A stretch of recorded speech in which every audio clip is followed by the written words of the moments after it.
رنجبر انجام بده.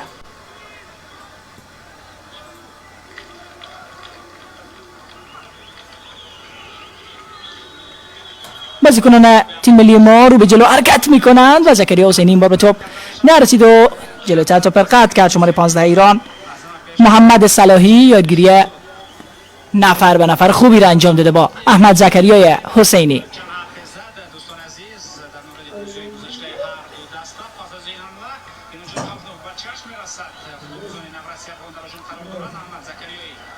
احمد زکریا حسینی ارسال این بازیکن در سمت مقابل. بازیکنان ما نتونستند توپ کنترل بکنند. زکریا حسنی بود. باز هم حرکت رو به جلو بسیار خوب بود که البته یک تنه میزنه بازیکن ما و خطا این بازیکن اعلام میشه. خطا روی شماره 5 ایران امیر ثقافی.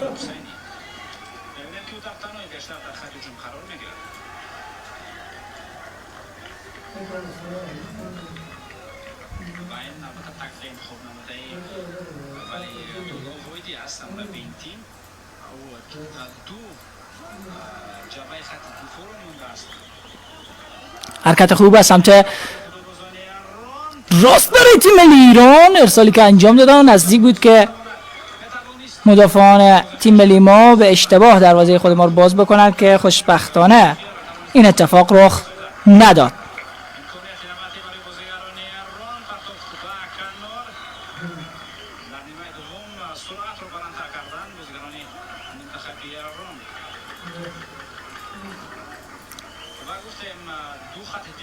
محمد رنجبر تسر توپ میزنه و توپ از دست میده. حالا یک بار دیگه خود رنجبر توپ گرفته. فرصت هست که توپ روی دروازه بفرسته.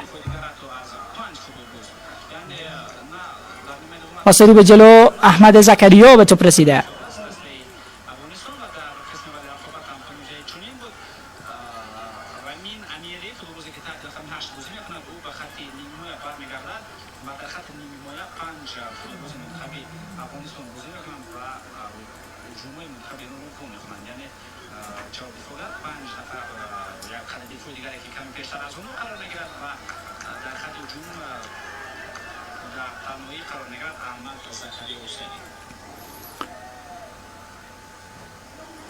حرکتی است که بازیکنان ایران از سمت راست انجام دادند که خوشبختانه فرصت از دست رفت برای ایران.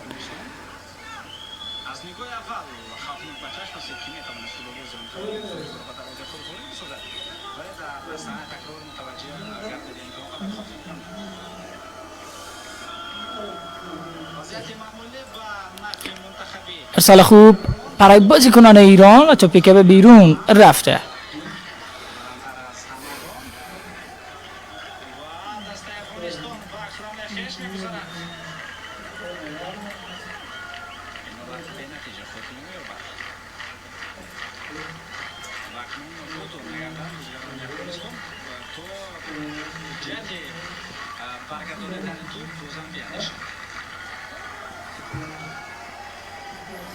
هواداران تیم ملی فوتبال مار در تصویر مشاهده می‌کنید که تیم ملی مار تشویق می‌کنند.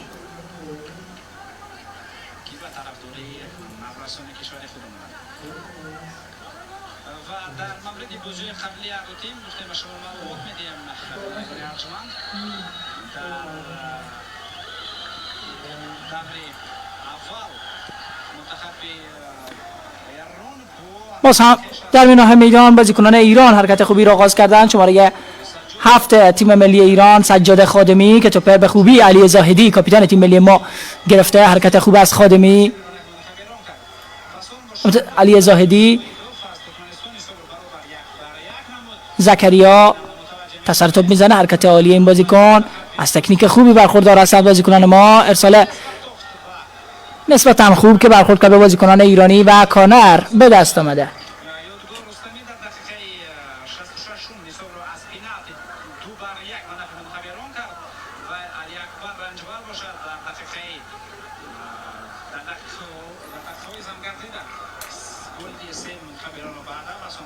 بعد از گذشته حدود 48 دقیقه بازی 0-0 مساوی جنبال میشه. حالا توپ بار دیگر به بیرون میزنند بازیکنان ایرانی.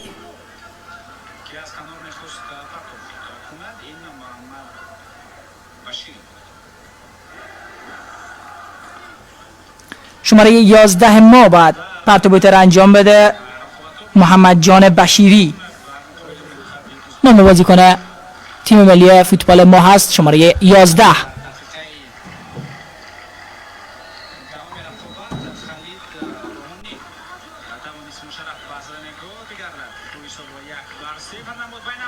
فرصت برای تیم ملی افغانستان و فرصت خوبی که از دست رفت برای ملی پوشان ما. ضربه که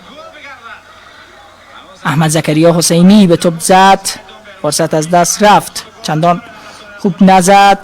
ضربه پای چپ این بازیکن دقت نداشت و وارد دروازه نشد. ببینید این ضربه بود که شماره 10 تیم ملی ما زد و فرصت را از دست داد.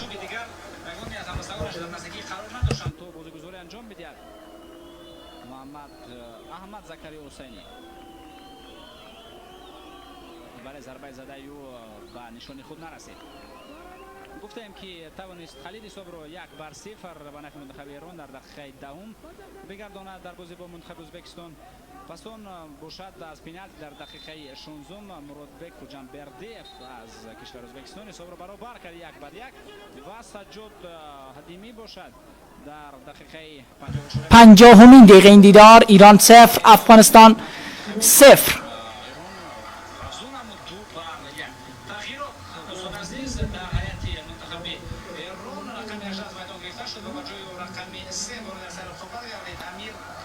علی سعدی دفاع چپ تیم ملی ایران از بازی بیرون رفته و امیر ریوندی یا ریواندی وارد میدان میشه برای تیم ملی ایران. دفاع چپ خودش رو تغییر میده. حسین عبدی مربی تیم زیر 16 ساله های ایران و ریوندی حالا وارد میدان میشه. حرکت خوب، فرصت برای ملی پوشان ما، رو به جلو حرکت میکنیم، ببینیم که میفرستند یا خیر. فرستاد اما برخورد کرد به بازیکنان ایرانی. حالا فرصت برای ارسال مجدد هست. پاس خوب، فرصت حتی برای شوت زنی که توپر زدن و دور کردن ایرانی ها، اجازه کار ندادن کماکان بازیکنان ایران و قطع توپ عالی توسط علی زاهدی. توپ میگیرن تا سر توپ و پاس رو به عقب. محمد جان بشیری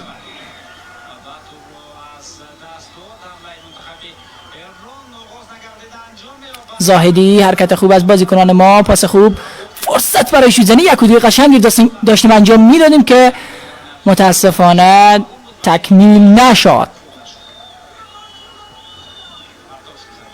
20 دقیقه که البته کمتر از 20 دقیقه تا پایان این دیدار زمان باقی است و بازی کماکان 0-0 مساوی جنبال میشه.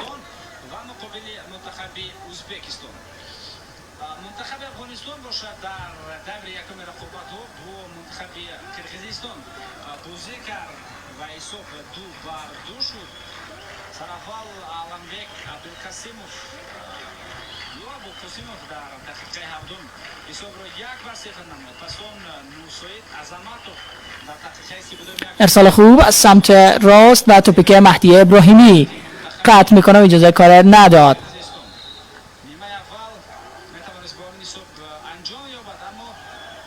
پس هم ضد حمله برای تیم ملی ما. علی زاهدی، فرصت برای ما، پاسی که داده شد و قطع شد در آخرین لحظه، اجازه کار ندادن.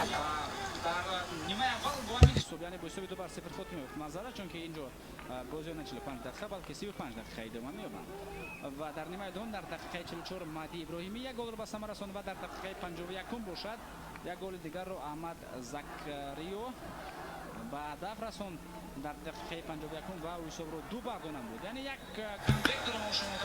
باز هم یکی از بازیکنان ایران روی زمین افتاده. علی زاهدی درگیر هست و خطای بازیکن ایران اعلام شد. به خوبی اجازه کار نداد علی زاهدی کاپیتان تیم ملی ما.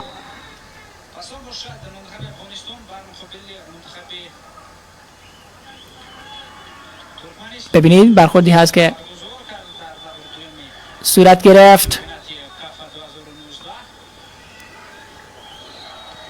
اگر تیم ملی ما این بازی ببره به صورت مشترک با تاجیکستان در رده اول قرار خواهد گرفت، هرچند که تفاضل گل تاجیکستان بهتر هست. فرصت برای ارسال توپ داریم. ببینیم که از این فرصت چه کار میکنند. فرصت شوت زنی هست، این ضربه از راه دور، توپی که نفس کش از کنار دروازه به بیرون رفت، نفس گیر بود این ضربه توسط علی زاهدی، یکی از بازیکنان خوب و خوش استایل ما هست که تهدید کرد دروازه کاپیتان تیم ملی ایران آریا حسین فر.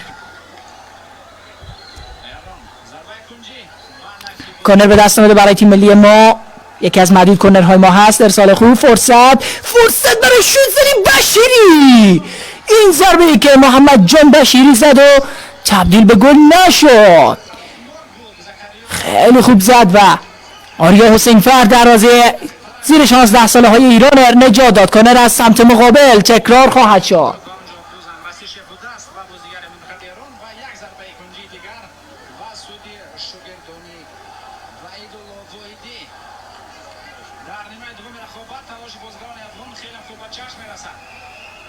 ببینیم که خود بشیری چگونه این فرست توپ میتونه هم کوتاه کار بکنه. ارسال نه چندان خوب، توپ از دست میره. حالا دملر برای ایران میره که شکل بگیره، بعد اجازه ندیم که دملر شکل بدن. علی زاهدی ببینید مثل یک بازیکن بزرگسال به خوبی اجازه کار نمیده و باعث میشه که عصبانی بشه بازیکن ایران و یک درگیری مختصر هم بین این دو بازیکن به وجود میاد بین شماره 11 تیم ملی ایران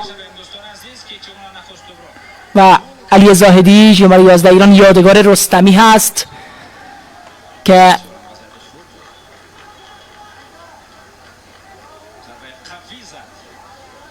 اعتدال روانی خودش از دست داد، یک لحظه خواست درگیر بشه با علی زاهدی که کاپیتان با تجربه زیر 16 ساله های ما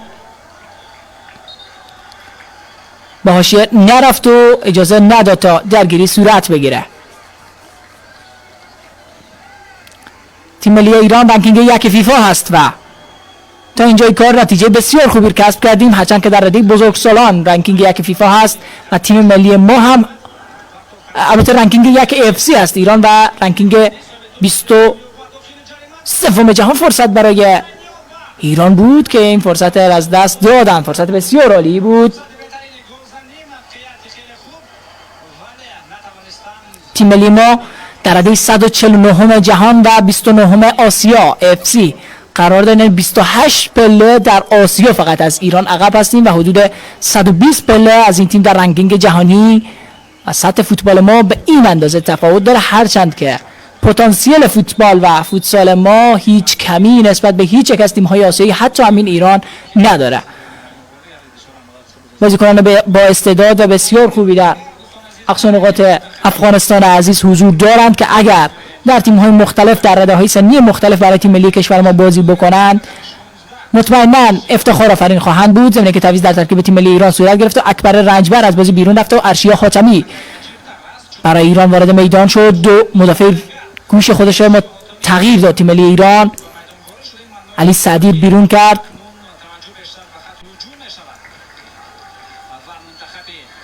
و حالا دیگر بازیکن خودش شماره 2 مدافع راست خودش رو هم تعویض میکنه، اکبر رنجبر.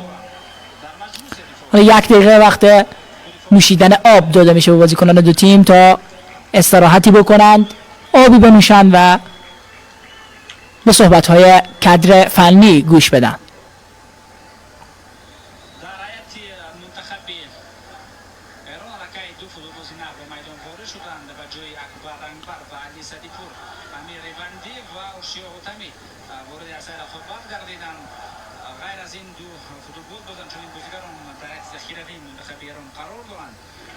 مشاهده میکنید 57 دقیقه و 19 ثانیه از این دیدار گذشته و کماکان در ورزشگاه مرکزی شهر دوشنبه در تاجیکستان تیم‌های ملی افغانستان و ایران با نتیجه تساوی بدون گل 0-0 به کار خودشان ادامه میدن. ببینید این هم صحنه‌ای هست که مهمترین و بهترین فرصت برای تیم ملی فوتبال ما از دست رفت روی ضربه‌ای که محمد جان بشیری به توپ زد. متاسفانه نتونستیم دروازه ایران رو باز بکنیم.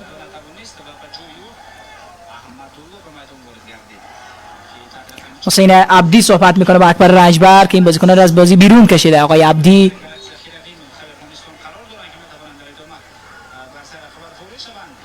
شماره 5 تیم ملی ما همایون امینی توپ بلند ارسال میکنه.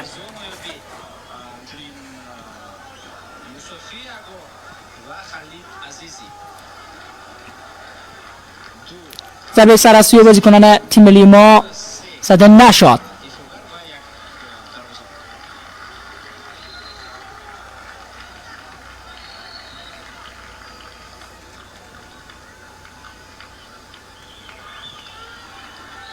پاس خوب در میانه های میدان. شماره 9 تیم ملی ایران ارشیا کریمی توپ در اختیار داره. شماره 9 این تیم ارشیا کریمی هست و بازیکنی که به تازگی وارد میدان شد ارشیا حاتمی هست، شماره 14. حرکت کوشکی که توسط علی زاهدی متوقف شده. این بازیکن پاس به مقصد رسانده. زاهدی پاس رو به جلو بار دیگر. این با ترجیح میدن رو به عقب کار بکنن. شماره 8 تیم ملی ما حالا توپ در اختیار داره رامین امیری. حالا برای محمد جان بشیری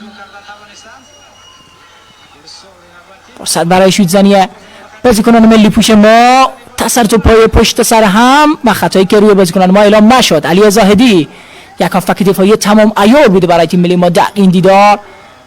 با 4-1-3-2 که تیم ملی ما بازی میکنه یکی از مرکزی ترین بازیکن های تیم ملی ما هست علی زاهدی در پست شماره 6 هافبک تدافعی ما که البته شماره 16 برتن میکنه کاپیتان تیم نوجوانان ما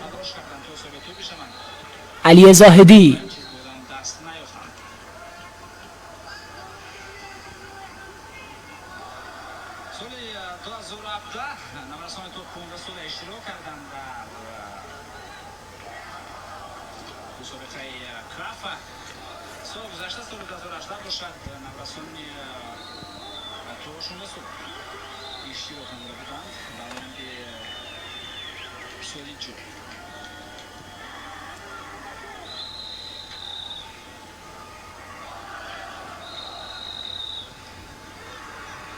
در میانه میدان سفید پوشان ایران توپ در اختیار دارند. فردین بحری به سمت راست برای حاتمی. ارشیا حاتمی تکلیک بازیکن ما میزنه و اجازه کار نمیدیم. علی شفا علیزاده این تکلر زد. مدافع چپ ما شماره 2 اینم شماره 5 ما هست همایون امینی.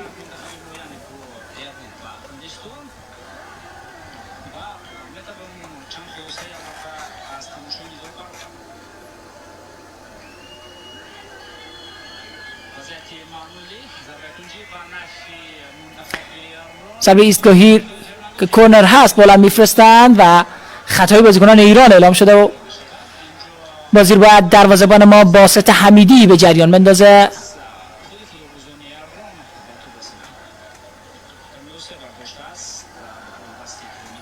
ببینید ارسال خوبی که انجام شد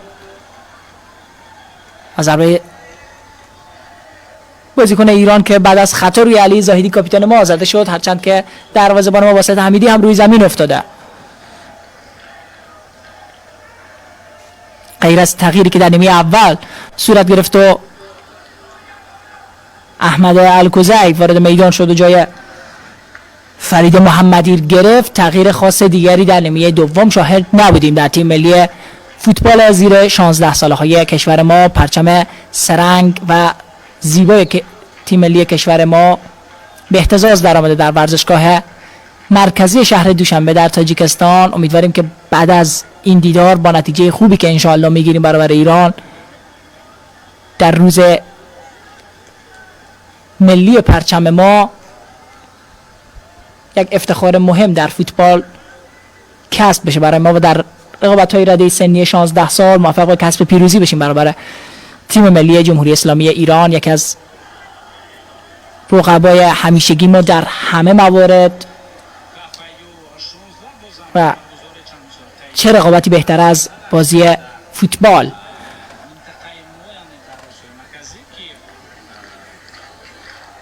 حسین عبدی سرمربی تیم زیر 16 ساله های ایران در تصویر مشخص هست.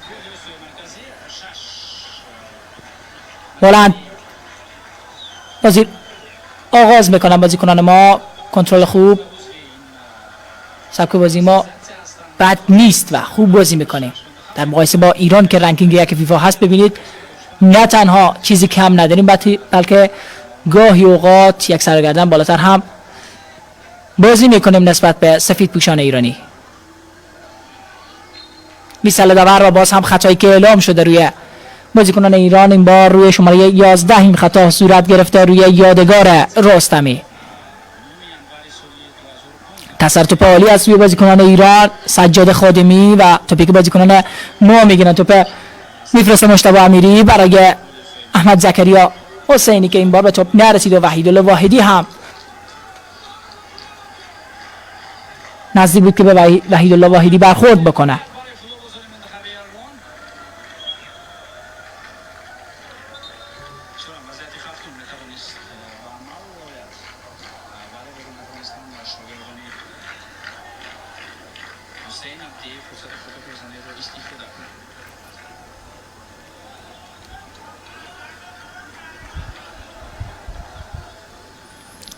بار دیگر بازی متوقف شده و یکی از بازیکنان نوجوان ما روی زمین افتاده.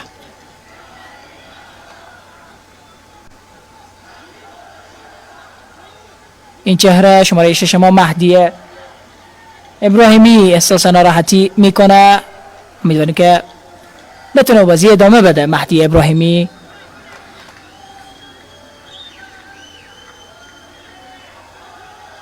حرکت رو به جلو از علی زاهدی، 2 در برابر 3 هستیم. پاس رو به جلو علی زاهدی که در آخرین لحظه قطع شد توسط بازیکن تیم ملی ایران امیر ثقافی. این چهره علی زاهدی بازی خوبی تا اینجای کار نشان داده.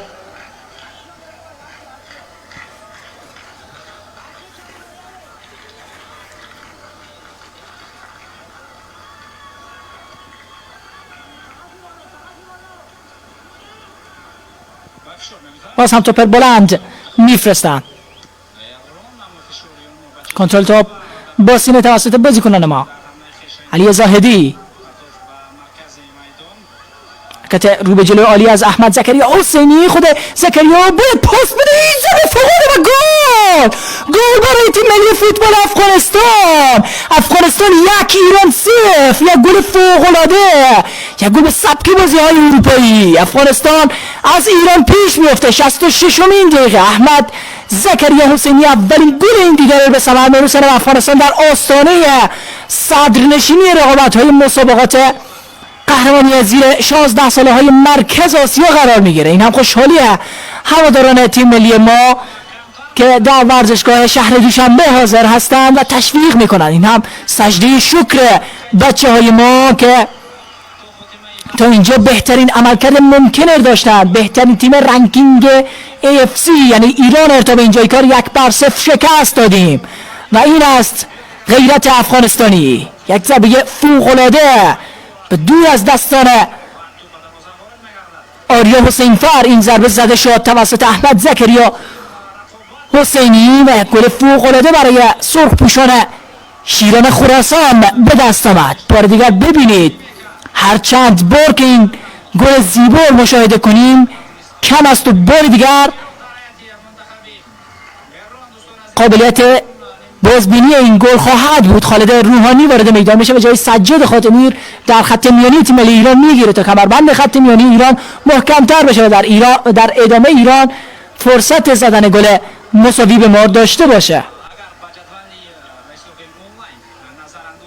این ضربه از راه دور بازیکنان ایران. حالا با این سه امتیاز تیم ملی افغانستان، تیم ملی فوتبال کشور ما در رده زیر 16 سال در رده اول جدول مشترکاً قرار میگیریم با تاجیکستان با 7 امتیاز به دلیل تفاضل گل کمتر در رده دوم. هنوز با خود تاجیکستان و حتی با ازبکستان بازی داریم و اگر در او دیدار هم مثل همین دیدار پرتراوت با انگیزه و زیبا مثل این بازی بکنیم مطمئن باشید که قهرمانی در این رقابت دور از دستش نخواهد بود، چون افغانستان فعلا بهترین تیم مسابقات ایران رو شکست داده، بهترین تیم کل آسیا رو شکست داده و این یعنی اینکه افغانستان در رده سنی زیر 16 سال یکی از تیم‌های برتر قاره آسیا است.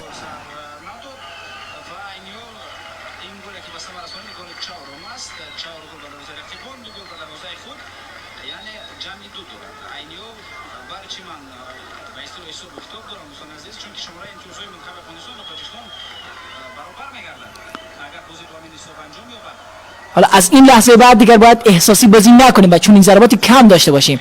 2 دقیقه تا پایان، البته 1.5 دقیقه تا پایان وقت‌های قانونی در این دیدار زمان باقی است. بازی‌های زیر 16 سال در 70 دقیقه برگزار میشه، دو نیمه 35 دقیقگی که در نیمه اول بازی 0-0 شد، در نیمه دوم در بین دقایق 65 تا 70 موفق به گلزنی شدیم. ارسال خوب، فرصت برای تیم ملی ایران، خوشبختانه باز هم از دست رفت. فقط 1 دقیقه دیگر تا پایان وقت‌های قانونی، حتی کمتر از 1 دقیقه. اگر وقت‌های قانونی و حدود 2-3 دقیقه وقت‌های اضافی تحمل بکنیم، تیم ملی خوب زیر 16 ساله های ما ایران رو هم شکست میده تا با یک عملکردی درخشان و یک پیروزی بسیار بسیار شیرین برابر همسایه ما یعنی ایران بتونیم شادی به هموطنان عزیز برگردانیم در یک روز خاص برای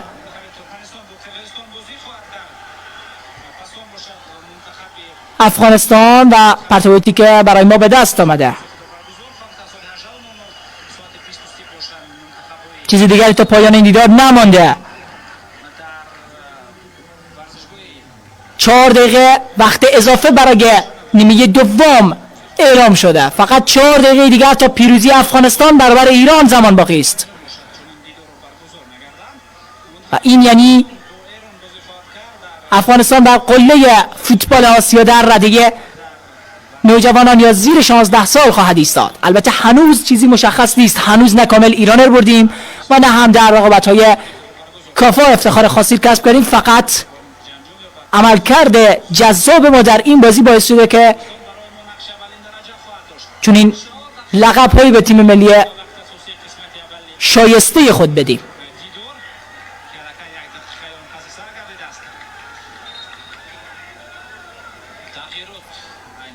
تغییر برای تیم ملی ایران، تعویض‌ها نامحدود هست. شماره 6 از ترکیب تیم ملی ایران خارج میشه و جای او شماره 10 در ترکیب تیم ملی ایران میگیره.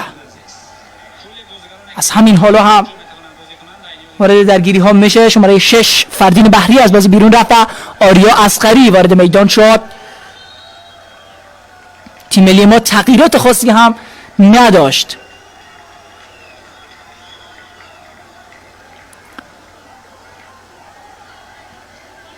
شیران خراسان 1، یوز پلنگ های ایران 0.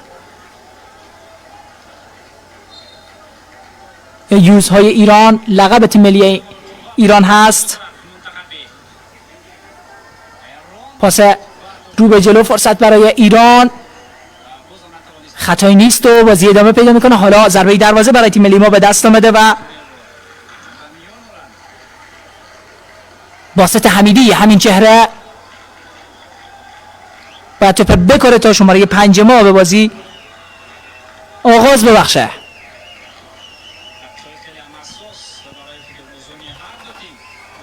اشتباه خطرناک در بین بازیکنان ما، فرصت خطرناکی هست. آریا اصغری، خود اصغری پا عوض میکنه، بسیار قد و قامت عالی داره. اصلا قیافه این بازیکن به بازیکنان زیر 16 سال نمیخوره. به هر شکل علی زاهدی با توپگیری عالی خودش رو گرفته و حالا پرتابوت رو اهدا کرده به ایرانی ها.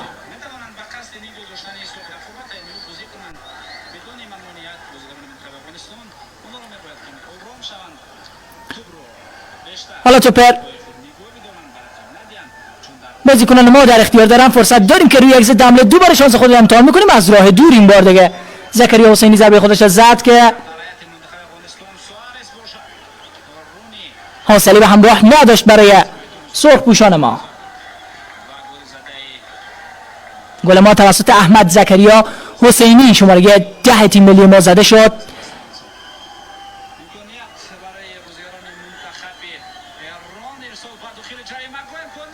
فرصت برای تیم ملی ایران بود که باز هم خوشبختانه فرصت از دست رفت. مسابقات قهرمانی زیر 16 ساله های مرکز آسیا شما به صورت زنده و مستقیم از شبکه تلویزیونی جهانی فریاد و همچنین از صفحه رسمی این شبکه در فیسبوک از شهر دوشنبه کشور تاجیکستان از ورزشگاه مرکزی این شهر بیننده هستید. افغانستان با نتیجه 1-0 ایران مدعی شکست داده و با این نتیجه و با دلیل تفاضل گل کمتر نسبت به تاجیکستان در رده دوم جدول قرار میگیریم. در ادامه با تاجیکستان و ازبکستان هم بازی داریم و شانس صدرنشینی و قهرمانی در این رقابت ها هم برای جوانان شایسته ما هست.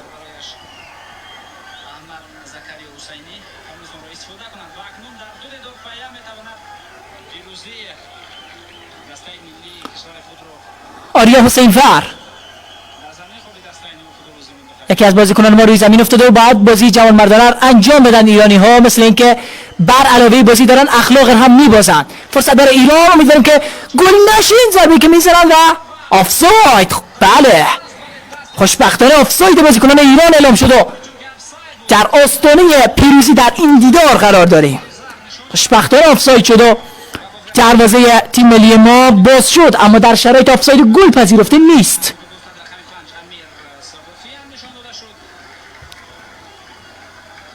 امیر ثقافی کارت زرد دریافت کرد بعد از اینکه ویسل یا سوت داور به صدا درآمد، ضربه خودش زد و به همین دلیل کارت زرد را از داور دریافت کرد.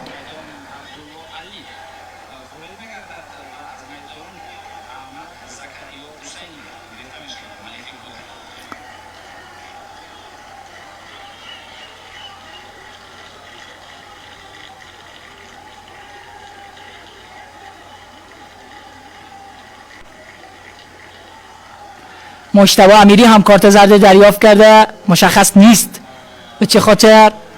تغییر در ترکیب تیم ملی ما هم صورت میگیره. شماره 7 تیم ملی ما وارد میدان شده. ببینیم جای کدام بازیکن. عبدالله علی شماره 7 جای احمد زکریا زننده تکل ما وارد میدان شده. شماره 10 از بازی بیرون رفته و شماره 7 وارد میدان شده. فرصت برای تیم ملی ما، داشتن اشتباه میکردن ایرانی ها که حسین فر توپ گرفته. ارسال بلند این بازیکن و خطا روی بازیکنان ما. دو بازیکن رفتن و خطا را انجام دادن روی شیر شماره 9 تیم ملی ما. ارشیا البته مجتبی امیری که لحظاتی پیش هم کارت زرد دریافت کرد. این هم بیسل پایان بازی و پیروزی 1-0 افغانستان برابر تیم ملی ایران. تیم ملی زیر 16 ساله های ما در یک روز دراماتیک موفق شد که ایران را شکست بده در رقابت های مسابقات قهرمانی زیر 16 ساله مرکز آسیا کافا. تبریک میگیم این پیروزی به تمام افغانستانی های که در کل جهان حضور دارند و این بازی را از فریاد تماشا کردن. امیدواریم که لذت برده باشید. یک لحظه غرورآمیز در ورزش کشور به وجود آمده و پرچم سرنگ کشور ما در روز مختص به پرچم ما به اهتزاز در میآید.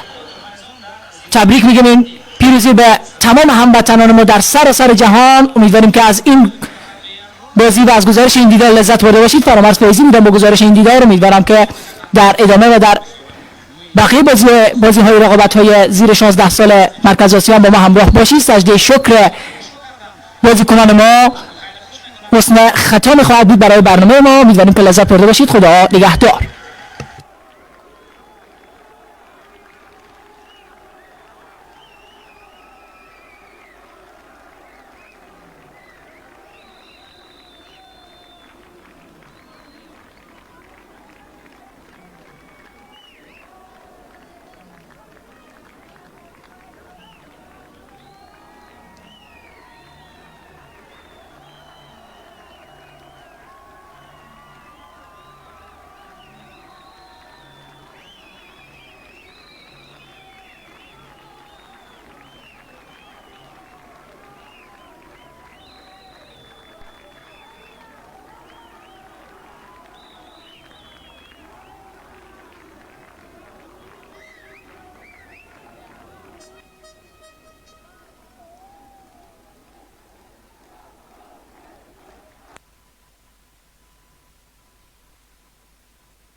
رنجبر انجام میده.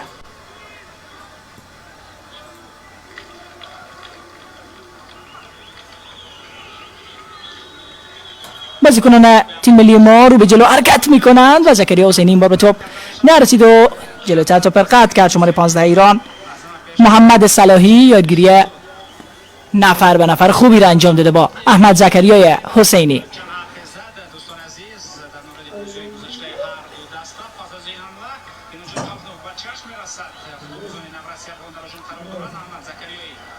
احمد زکریا حسینی ارسال این بازیکن در سمت مقابل. بازیکنان ما نتونستند توپ کنترل بکنند. زکریا حسنی بود. باز هم حرکت رو به جلو بسیار خوب بود که البته یک تنه میزنه بازیکن ما و خطا این بازیکن اعلام میشه. خطا روی شماره 5 ایران امیر ثقافی.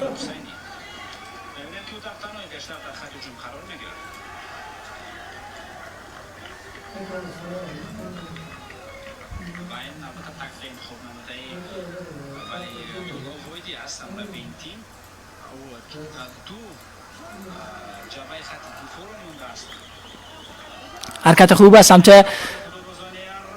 راست برای تیم ملی ایران. ارسالی که انجام دادن نزدیک بود که مدافعان تیم ملی ما به اشتباه دروازه خود ما رو باز بکنند که خوشبختانه این اتفاق رخ نداد.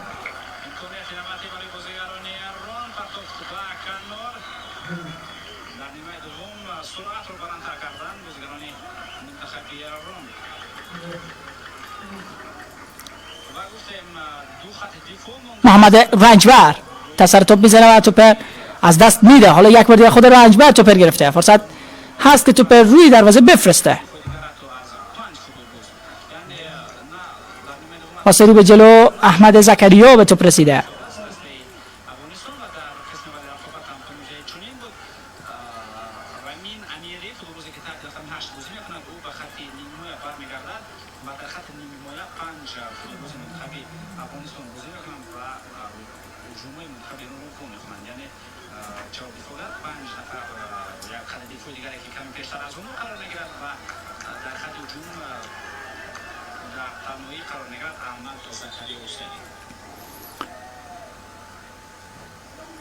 حرکتی است که بازیکنان ایران از سمت راست انجام دادند که خوشبختانه فرصت از دست رفت برای ایران.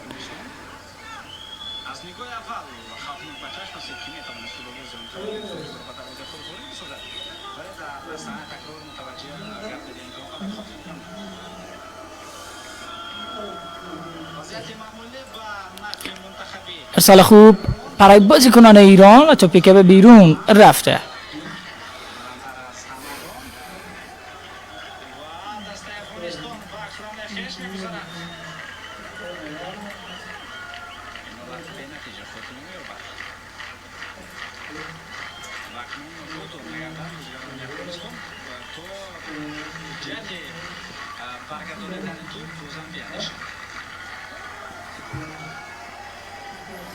هواداران تیم ملی فوتبال مار در تصویر مشاهده می‌کنید که تیم ملی مار تشویق می‌کنند.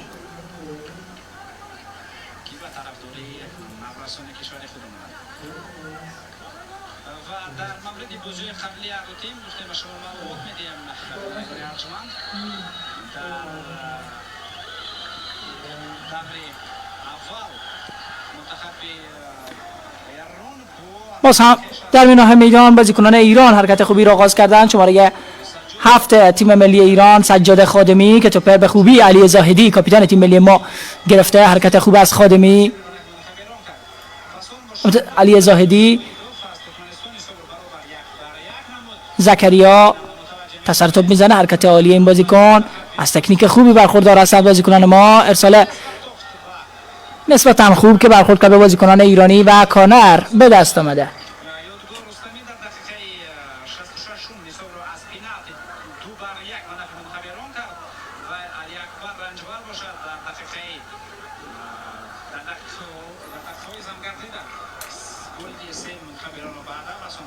بعد از گذشته حدود 48 دقیقه بازی 0-0 مساوی جنبال میشه. حالا توپ بار دیگر به بیرون میزنند بازیکنان ایرانی.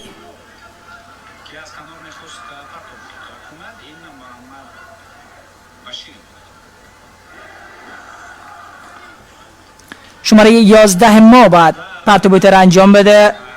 محمد جان بشیری نام بازیکن تیم ملی فوتبال ما هست، شماره 11.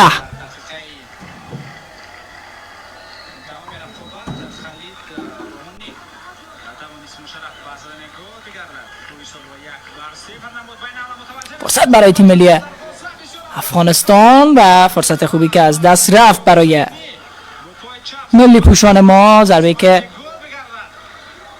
احمد زکریا حسینی به توپ زد، فرصت از دست رفت، چندان خوب نزد. ضربه پای چپ این بازیکن دقت نداشت و وارد دروازه نشد. ببینید این ضربه بود که شماره 10 تیم ملی ما زد و فرصت را از دست داد.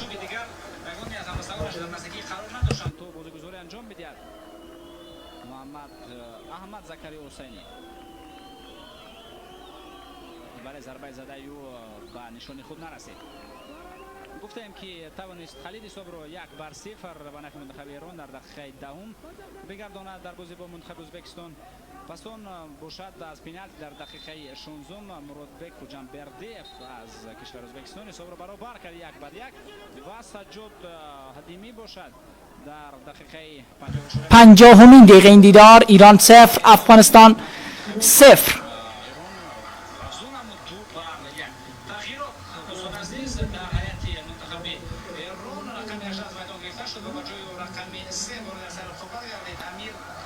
علی سعدی دفاع چپ تیم ملی ایران از بازی بیرون رفته و امیر ریوندی یا ریواندی وارد میدان میشه برای تیم ملی ایران. دفاع چپ خودش رو تغییر میده. حسین عبدی مربی تیم زیر 16 ساله های ایران و ریوندی حالا وارد میدان میشه. حرکت خوب، فرصت برای ملی پوشان ما، رو به جلو حرکت میکنیم. ببینیم که میفرستند یا خیر. فرستاد اما برخورد کرد به بازیکنان ایرانی. حالا فرصت برای ارسال مجدد هست. پاس خوب، فرصت حتی برای شوت زنی که توپر زدن و دور کردن ایرانی ها، اجازه کار ندادن کماکان بازیکنان ایران و قطع توپ عالی توسط علی زاهدی. توپ میگیرن تا سر توپ و پاس رو به عقب. محمد جان بشیری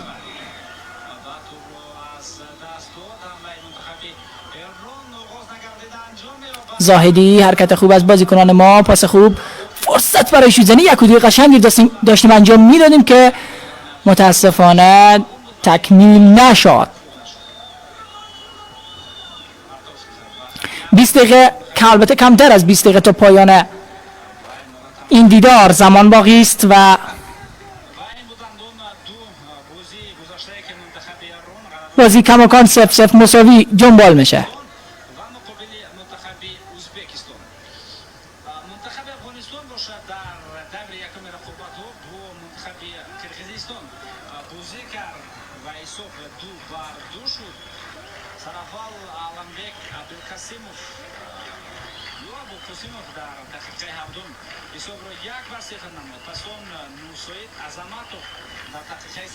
ارسال خوب از سمت راست و توپی که مهدی ابراهیمی قطع میکنه و اجازه کار نداد.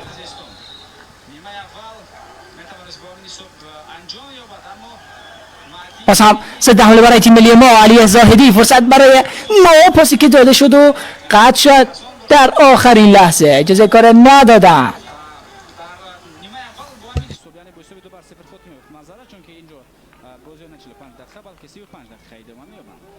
و در نیمه دوم در دقیقه 44 مهدی ابراهیمی یک گل رو به ثمر رساند و در دقیقه 51 باشد یک گل دیگر رو احمد زکریو به هدف رساند در دقیقه 51 و حساب رو 2 بردانم بود. یعنی یک کاندکتور ما شما متوجه کردید. باز هم یکی از بازیکنان ایران روی زمین افتاده. علی زاهدی درگیر هست و خطای بازیکن ایران اعلام شد. به خوبی اجازه کار نداد علی زاهدی کاپیتان تیم ملی ما.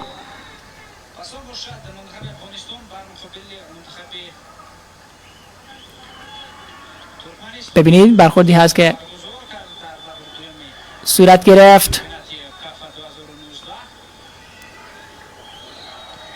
اگر تیم ملی ما این بازی ببره به صورت مشترک با تاجیکستان در رده اول قرار خواهد گرفت، هرچند که تفاضل گل تاجیکستان بهتر هست. فرصت برای ارسال توپ داریم. ببینید که از این فرصت چه کار میکنند. فرصت شوت زنی هست، این ضربه از راه دور، توپی که نفس کش از کنار دروازه به بیرون رفت، نفس گیر بود این ضربه توسط علی زاهدی، یکی از بازیکنان خوب و خوش استایل ما هست که تهدید کرد دروازه کاپیتان تیم ملی ایران آریا حسین فر. کورنر به دست آمده برای تیم ملی ما، یکی از معدود کورنرهای ما هست. ارسال خوب، فرصت برای شوت زنی بشیری، این ضربه ای که محمد جان بشیری زد و تبدیل به گل نشد، خیلی خوب زد و آریا حسین فر دروازه زیر 16 ساله های ایران نجات داد. کورنر از سمت مقابل تکرار خواهد شد.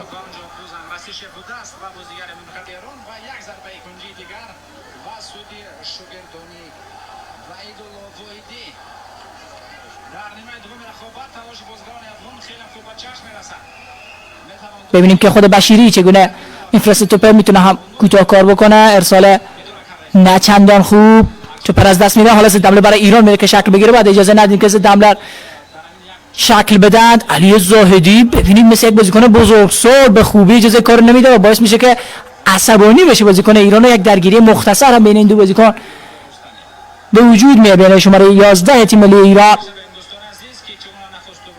و علی زاهدی شماره 11 ایران. یادگار رستمی هست که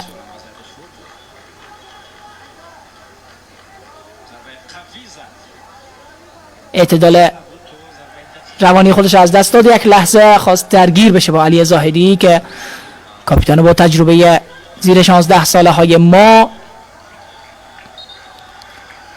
به حاشیه نرفت و اجازه نداد تا درگیری صورت بگیره. تیم ملی ایران رنکینگ 1 فیفا هست و تا اینجای کار نتیجه بسیار خوبی کسب کردیم، هرچند که در رده بزرگسالان رنکینگ 1 فیفا هست و تیم ملی ما هم البته رنکینگ 1 FC هست ایران و رنکینگ 23 جهان. فرصت برای ایران بود که این فرصت از دست دادن، فرصت بسیار عالی بود. تیم ملی ما در رده 149 جهان و 29 آسیا FC قرار دارن. 28 پله در آسیا فقط از ایران عقب هستیم و حدود 120 پله از این تیم در رنکینگ جهانی. و سطح فوتبال ما به این اندازه تفاوت داره، هرچند که پتانسیل فوتبال و فوتسال ما هیچ کمی نسبت به هیچ یک از تیم‌های آسیایی حتی همین ایران نداره.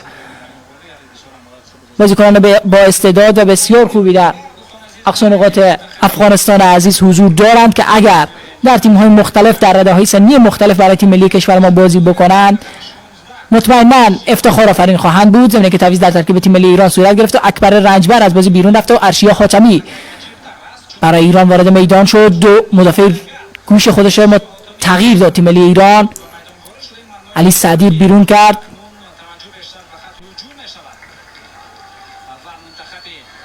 و حالا دیگر بازیکن خودش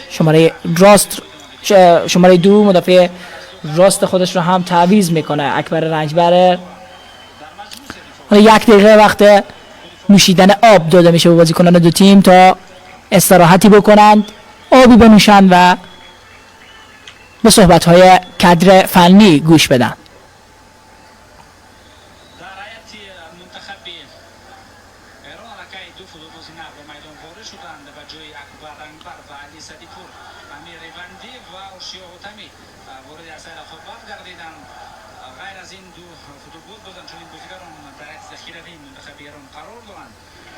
مشاهده میکنید 57 دقیقه و 19 ثانیه از این دیدار گذشته و کماکان در ورزشگاه مرکزی شهر دوشنبه در تاجیکستان تیم‌های ملی افغانستان و ایران با نتیجه تساوی بدون گل 0-0 به کار خودشان ادامه میدن. ببینید این هم صحنه‌ای هست که مهمترین و بهترین فرصت برای تیم ملی فوتبال ما از دست رفت. روی ضربه‌ای که محمد جان بشیری به توپ زد متاسفانه نتونستیم دروازه ایران رو باز بکنیم.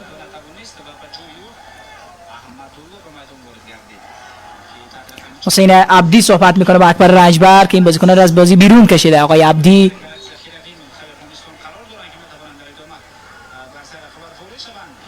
شماره 5 تیم ملی ما همایون امینی توپ بلند ارسال میکنه.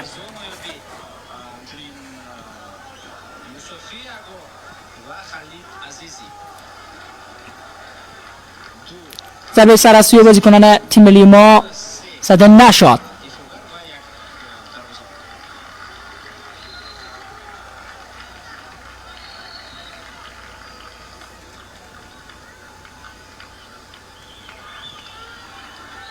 پاس خوب در میانه های میدان. شماره 9 تیم ملی ایران ارشیا کریمی توپ در اختیار داره. شماره 9 این تیم ارشیا کریمی هست و بازیکنی که به تازگی وارد میدان شد ارشیا حاتمی هست، شماره 14. حرکت کوشکی که توسط علی زاهدی متوقف شده. این بازیکن پاس به مقصد رسانده. زاهدی پاس رو به جلو بار دیگر. این رو ترجیح میدن رو به عقب کار بکنن. شماره 8 تیم ملی ما حالا توپ در اختیار داره رامین امیری. حالا برای محمد جان بشیری فرصت برای شوت زنی بازیکنان ملی پوش ما. تسلط پای پشت سر هم و خطایی که روی بازیکنان ما اعلام نشد. علی زاهدی یک هافبک دفاعی تمام عیار بوده برای تیم ملی ما در این دیدار. با 4-1-3-2 که تیم ملی ما بازی میکنه یکی از مرکزی ترین بازیکن های تیم ملی ما هست علی زاهدی در پست شماره 6 هافبک تدافعی ما که البته شماره 16 بر تن میکنه کاپیتان تیم نوجوانان ما علی زاهدی.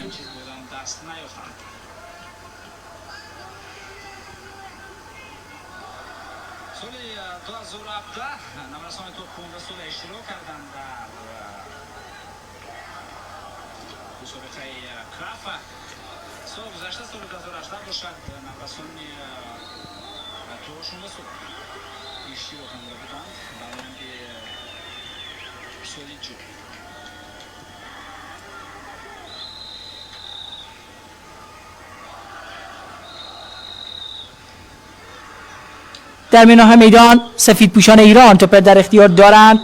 فردین بحری به سمت راست برای حاتمی. ارشیا حاتمی تکلیک بازیکن ما میزنه و اجازه کار نمیدیم. علی شفا علیزاده این تکلر زد. مدافع چپ ما شماره 2 اینم شماره 5 ما هست همایون امینی.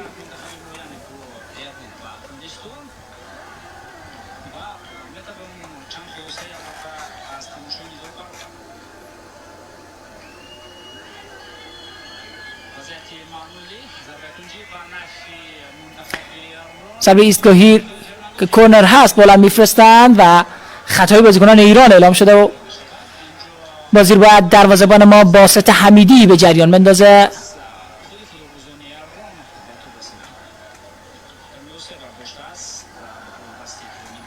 ببینید ارسال خوبی که انجام شد از ضربه بازیکن ایران که بعد از خطا روی علی زاهدی کاپیتان ما زده شد، هرچند که دروازه‌بان ما باسط حمیدی هم روی زمین افتاده. غیر از تغییری که در نیمه اول صورت گرفت و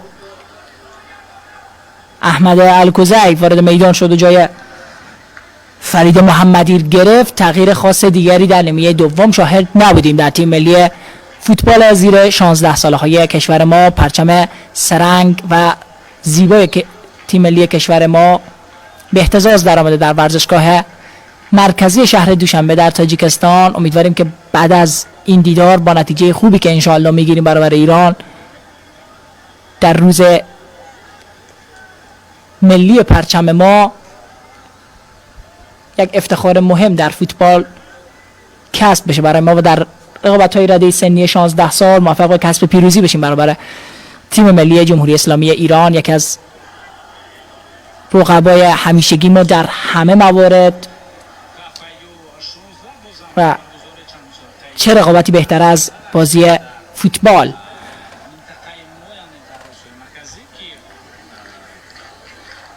حسین عبدی سرمربی تیم زیر 16 ساله های ایران در تصویر مشخص هست.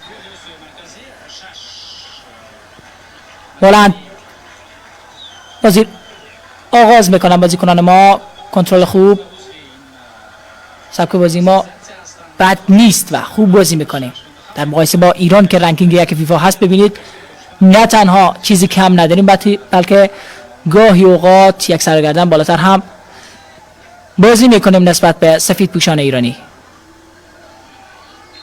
بیسل دور و باز هم خطایی که اعلام شده روی بازیکنان ایران این بار روی شماره 11 این خطا صورت گرفته روی یادگار رستمی. تسلط عالی از روی بازیکنان ایران سجاد خادمی و توپی که بازیکنان ما میگیرن توپ میفرسته مجتبی امیری برای احمد زکریا حسینی که این بار به توپ نرسید و وحیدالله واحدی هم نزدیک بود که به وحیدالله واحدی برخورد بکنه.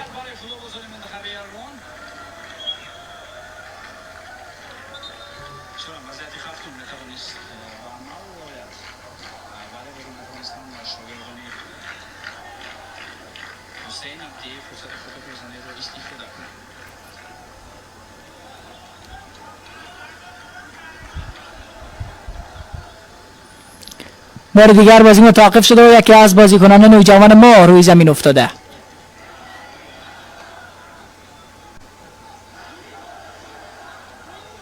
این چهره شماره 6 ما مهدی ابراهیمی احساس ناراحتی میکنه.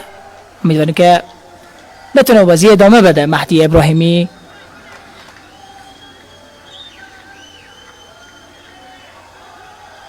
حرکت رو به جلو از علی زاهدی، 2 در برابر 3 هستیم. پاس رو به جلو علی زاهدی که در آخرین لحظه قطع شد توسط بازیکن تیم ملی ایران امیر ثقافی. این چهره علی زاهدی بازی خوبی تا اینجای کار نشان داده.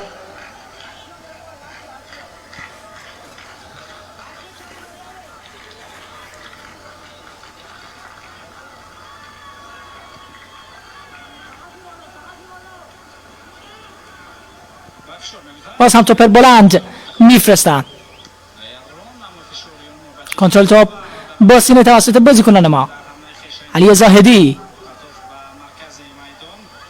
حرکت رو به جلو عالی از احمد زکریا حسینی. خود زکریا به پاس بده اینجا فوق و گل برای تیم ملی فوتبال افغانستان 1 ایران 0. یک گل فوق العاده، یک گل به سبک بازی های اروپایی. افغانستان از ایران پیش میفته. 66مین دقیقه احمد زکریا حسینی اولین گل این دیدار به ثمر میرسونه و افغانستان در آستانه صدرنشینی رقابت های مسابقات قهرمانی زیر 16 ساله های مرکز آسیا قرار میگیره. این هم خوشحالیه هواداران تیم ملی ما که در ورزشگاه شهر دوشنبه حاضر هستند و تشویق میکنند. این هم سجده شکر بچه های ما که تا اینجا بهترین عملکرد ممکن داشتند. بهترین تیم رنکینگ AFC یعنی ایران ارتباط اینجای کار 1-0 شکست دادیم و این است غیرت افغانستانی. یک ضربه فوق العاده به دور از دستان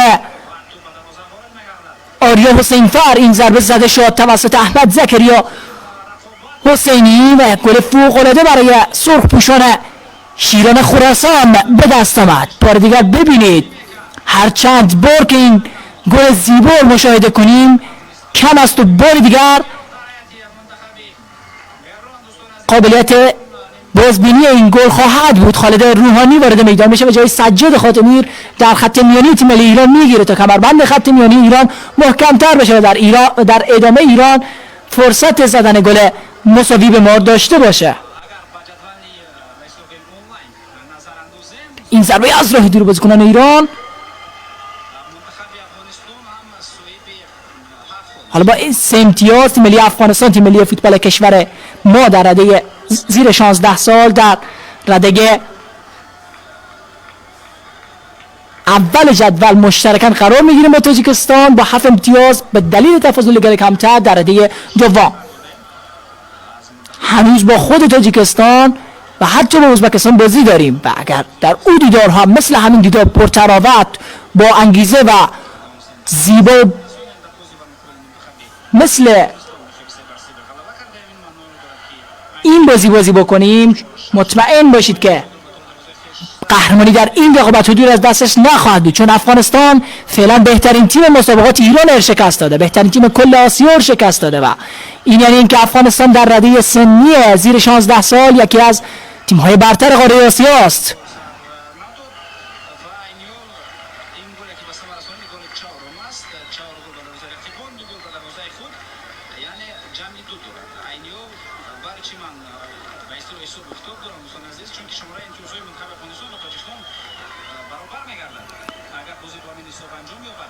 حالا از این لحظه بعد دیگر باید احساسی بازی نکنیم و چون این ضرباتی کم داشته باشیم. 2 دقیقه تا پایان، البته 1.5 دقیقه تا پایان وقت‌های قانونی در این دیدار زمان باقی است. بازی‌های زیر 16 سال در 70 دقیقه برگزار میشه، 2 نیمه 35 دقیقگی که در نیمه اول بازی 0-0 شد، در نیمه دوم در بین دقایق 65 تا 70 موفق به گلزنی شدیم. ارسال خوب، فرصت برای تیم ملی ایران، خوشبختانه باز هم از دست رفت. فقط 1 دقیقه دیگر تا پایان وقت‌های قانونی، حتی کمتر از 1 دقیقه. اگر وقت‌های قانونی و حدود 2-3 دقیقه وقت اضافی تحمل بکنیم، تیم ملی خوب زیر 16 ساله های ما ایران رو هم شکست میده تا با یک عملکردی درخشان و یک پیروزی بسیار بسیار شیرین برابر همسایه ما یعنی ایران بتونیم شادی به هموطنان عزیز برگردانیم در یک روز خاص برای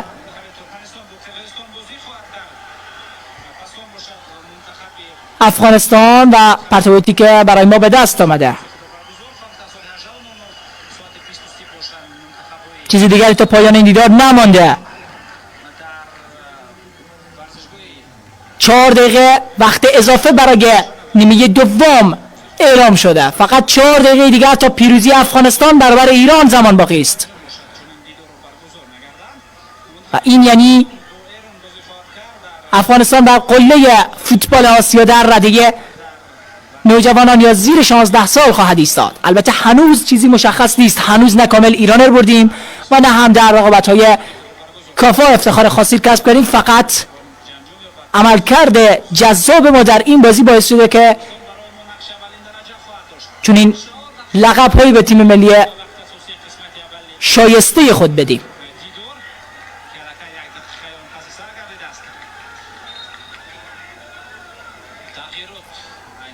تغییر برای تیم ملی ایران، تعویض‌ها نامحدود هست. شماره 6 از ترکیب تیم ملی ایران خارج میشه و جای او شماره 10 در ترکیب تیم ملی ایران میگیره. از همین حالا هم وارد درگیری ها میشه. شماره 6 فردین بحری از بازی بیرون رفت و آریا اصغری وارد میدان شد. تیم ملی ما تغییرات خاصی هم نداشت.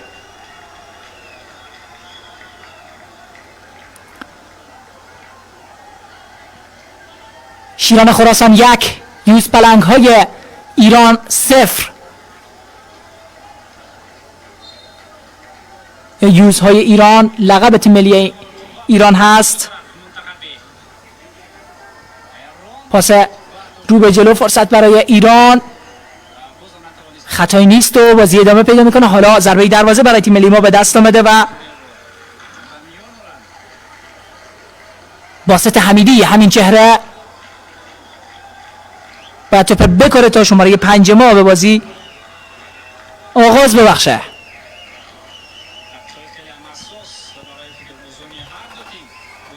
اشتباه خطرناک در بین بازیکنان ما، فرصت خطرناکی هست. آریا اصغری، خود اصغری پا عوض میکنه، بسیار قد و قامت عالی داره. اصلا قیافه این بازیکن به بازیکنان زیر 16 سال نمیخوره. به هر شکل علی زاهدی با توپگیری عالی خودش رو گرفته و حالا پرتابیت رو اهدا کرده به ایرانی ها.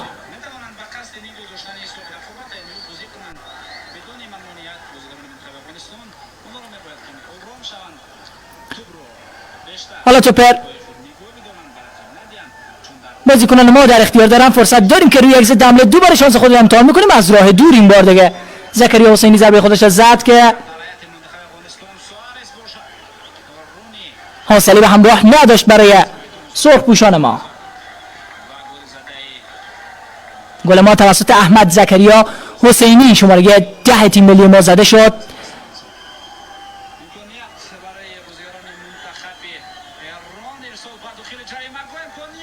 فرصت برای تیم ملی ایران بود که باز هم خوشبختانه فرصت از دست رفت.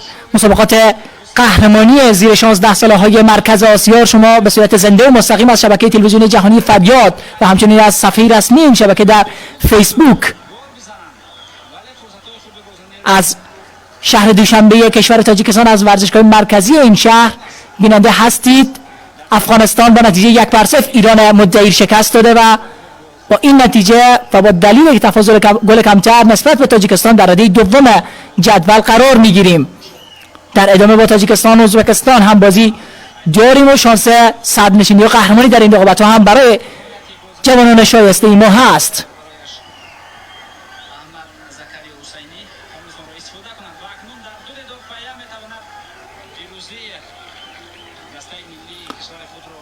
آریا حسینفر یکی از بازیکنان ما روی زمین افتاده و بعد بازی جوانمردانه انجام بدن ایرانی ها، مثل اینکه بر علاوه بازی دارن اخلاق هم میبازن. فرصت برای ایران، امیدواریم که گل نشه این ضربه‌ای که میزنن و آفساید. بله خوشبختانه آفساید بازیکنان ایران اعلام شد و در آستانه پیروزی در این دیدار قرار داریم. خوشبختانه آفساید شد و دروازه تیم ملی ما باز شد، اما در شرایط آفساید گل پذیرفته نیست.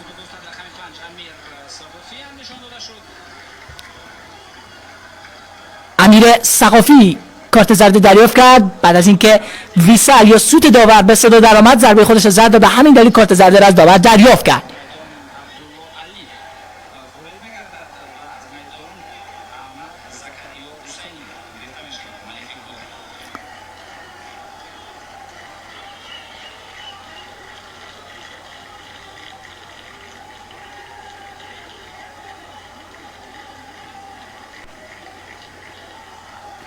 مجتبی امیری هم کارت زرد دریافت کرده، مشخص نیست به چه خاطر.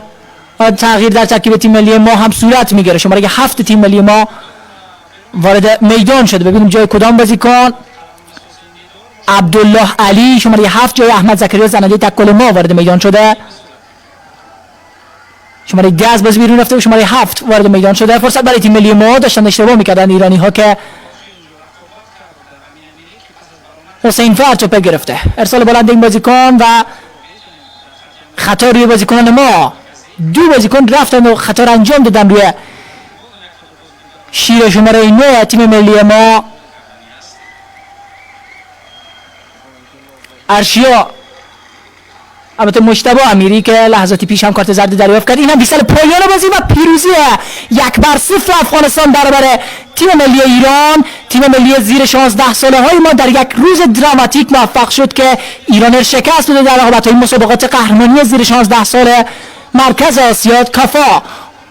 تبریک میگیم این پیروزی به تمام افغانستانی های که در کل جهان حضور دارند و این بازی را از فریاد تماشا کردن. امیدواریم که لذت برده باشید.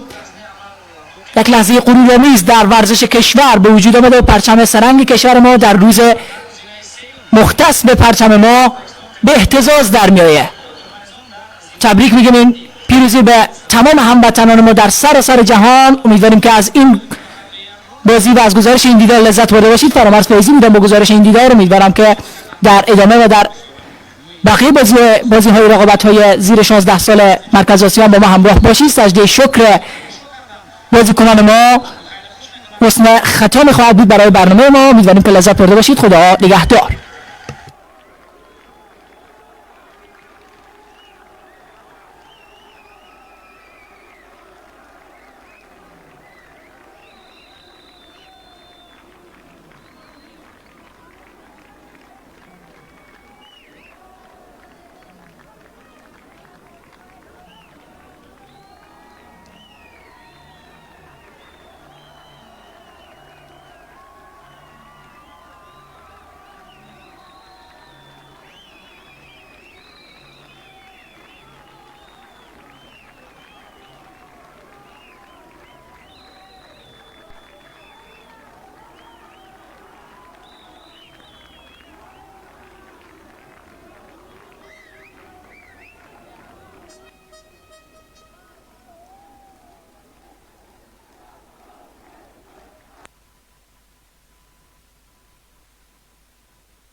رنجبر انجام بده.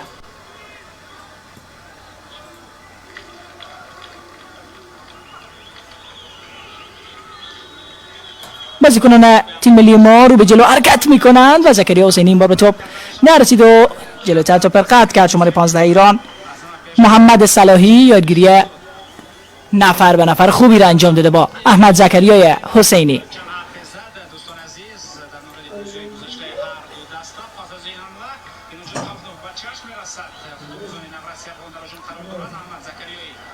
احمد زکریا حسینی ارسال این بازیکن در سمت مقابل.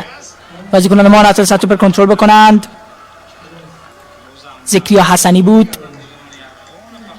باز هم حرکت رو به جلو بسیار خوب بود که البته یک تنه میزنه بازیکن ما و خطا این بازیکن اعلام میشه. خطا روی شماره 5 ایران امیر ثقافی.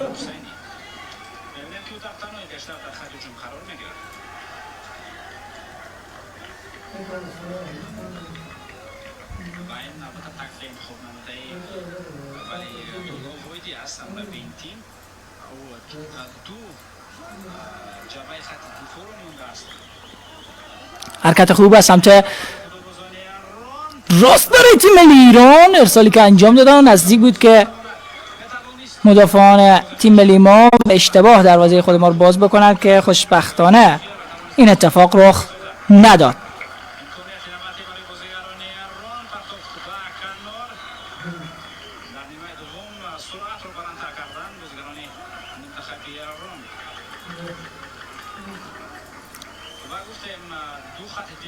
محمد رنجبر تصر توپ میزنه و توپ از دست میده. حالا یک بار دیگه خود رنجبر توپ گرفته. فرصت هست که توپ روی دروازه بفرسته.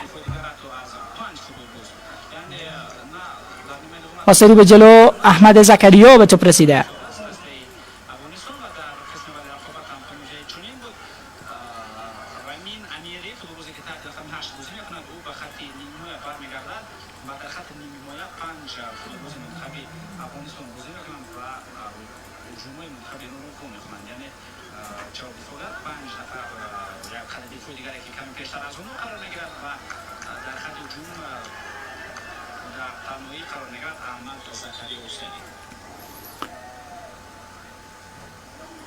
حرکتی است که بازیکنان ایران از سمت راست انجام دادند که خوشبختانه فرصت از دست رفت برای ایران.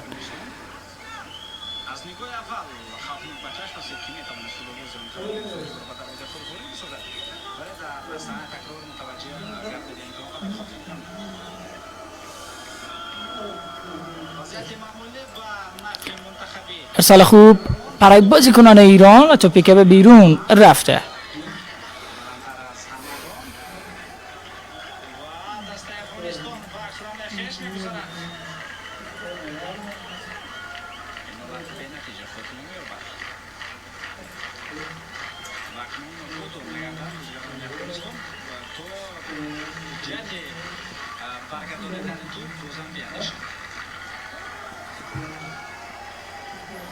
هواداران تیم ملی فوتبال مار در تصویر مشاهده می‌کنید که تیم ملی مار تشویق می‌کنند.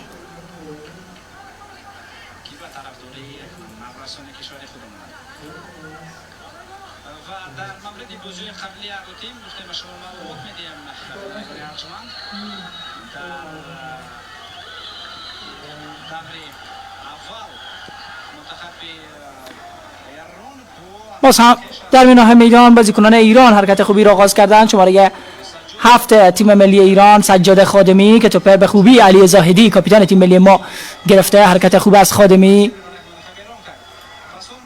علی زاهدی، زکریا تصر توپ میزنه. حرکت عالی این بازیکن، از تکنیک خوبی برخوردار هستند بازیکنان ما. ارسال نسبتا خوب که برخورد کرده بازیکنان ایرانی و کانر به دست آمده.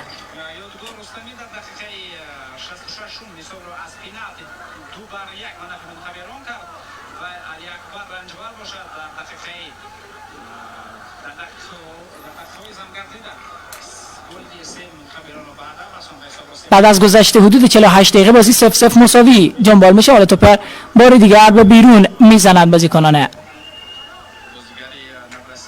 ایرانی.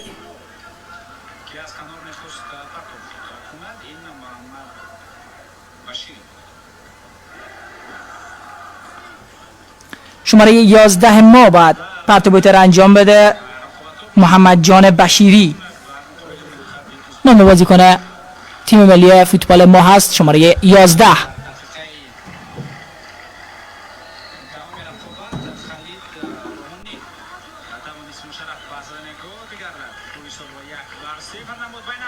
فرصت برای تیم ملی افغانستان و فرصت خوبی که از دست رفت برای ملی پوشان ما. ضربه‌ای که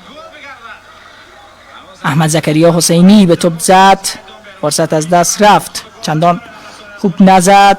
ضربه پای چپ این بازیکن دقت نداشت و وارد دروازه نشد. ببینید این ضربه‌ای بود که شماره 10 تیم ملی ما زد و فرصت را از دست داد.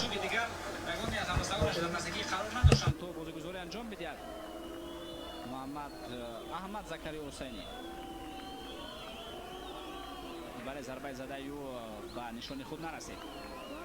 گفتیم که توانست خالد صبر رو 1-0 به نفع منتخب ایران در دقیقه دهم بگرداند در بازی با منتخب ازبکستان. پس اون باشد از پنالتی در دقیقه 16 مرودبک و جانبردیف از کشور ازبکستان صبر رو برابر کرد 1-1 و سجاد حدیمی باشد در دقیقه 50مین دقیقه این دیدار. ایران 0 افغانستان 0.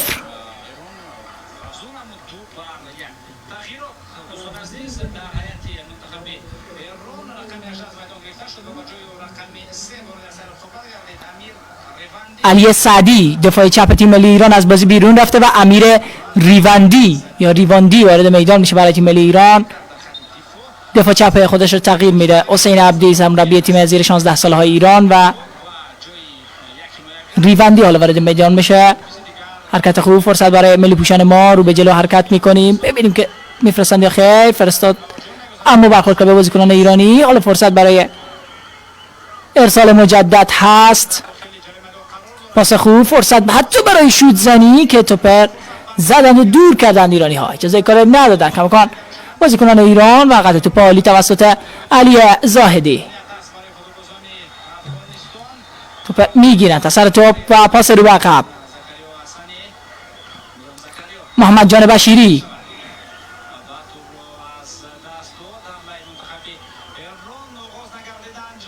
زاهدی، حرکت خوب از بازیکنان ما، پاس خوب، فرصت برای شوت‌زنی. یک و دوی قشنگی داشتیم انجام میدادیم که متاسفانه تکمیل نشد. 20 دقیقه که البته کمتر از 20 دقیقه تا پایان این دیدار زمان باقی است و بازی کماکان 0-0 مساوی جنبال میشه.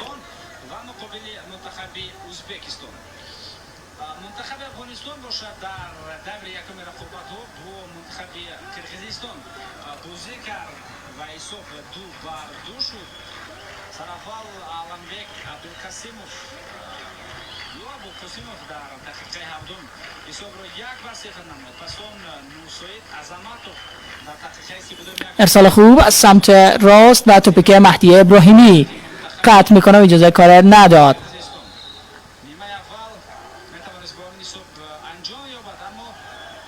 پس هم ضد حمله برای تیم ملی ما. علی زاهدی، فرصت برای ما، پاسی که داده شد و قطع شد در آخرین لحظه، اجازه کار ندادن.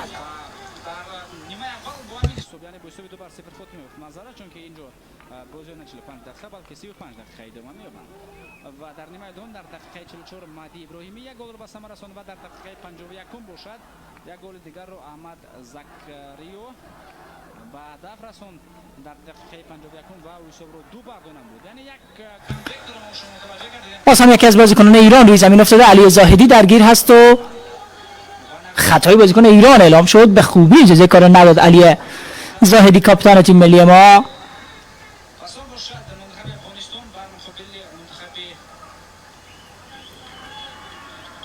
ببینید برخوردی هست که صورت گرفت.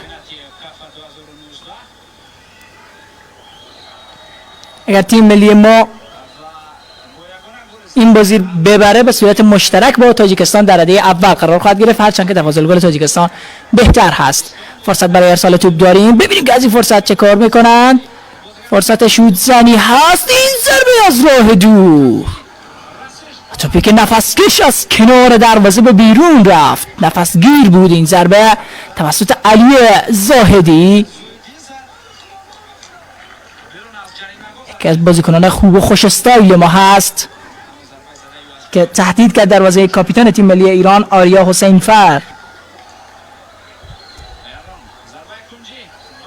کورنر به دست آمده برای تیم ملی ما، یکی از معدود کورنرهای ما هست. ارسال خوب، فرصت برای شوت زنی بشیری، این ضربه ای که محمد جان بشیری زد و تبدیل به گل نشد، خیلی خوب زد و آریا حسین فر دروازه زیر 16 ساله های ایران نجات داد. کورنر از سمت مقابل تکرار خواهد شد.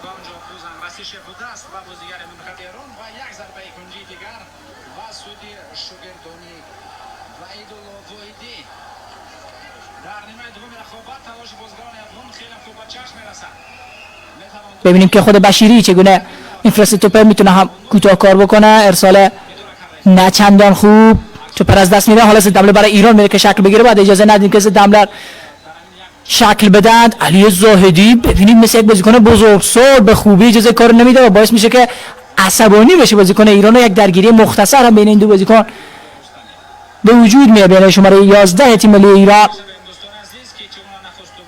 و علی زاهدی. شماره 11 ایران یادگار رستمی هست که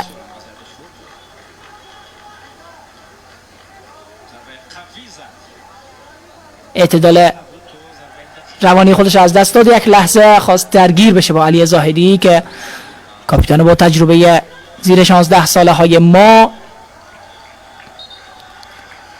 به حاشیه نرفت و اجازه نداد تا درگیری صورت بگیره. تیم ملی ایران رنکینگ 1 فیفا هست و تا اینجای کار نتیجه بسیار خوبی کسب کردیم، هرچند که در رده بزرگسالان رنکینگ 1 فیفا هست و تیم ملی ما هم البته رنکینگ 1 AFC هست ایران و رنکینگ 23 جهان. فرصت برای ایران بود که این فرصت از دست دادن، فرصت بسیار عالی بود.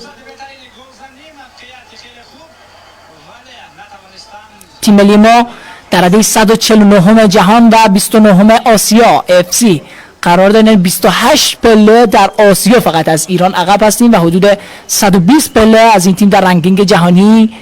و سطح فوتبال ما به این اندازه تفاوت داره، هرچند که پتانسیل فوتبال و فوتسال ما هیچ کمی نسبت به هیچ یک از تیم‌های آسیایی حتی همین ایران نداره. بازیکنان با استعداد و بسیار خوبی در اقصا نقاط افغانستان عزیز حضور دارند که اگر در تیم‌های مختلف در رده‌های سنی مختلف برای تیم ملی کشور ما بازی بکنند مطمئناً افتخار آفرین خواهند بود. زمینه که تعویض در ترکیب تیم ملی ایران صورت گرفت و اکبر رنجبر از بازی بیرون رفت و ارشیا حاتمی برای ایران وارد میدان شد. دو مدافع گوش خودش رو تغییر داد تیم ملی ایران. علی سعدی بیرون کرد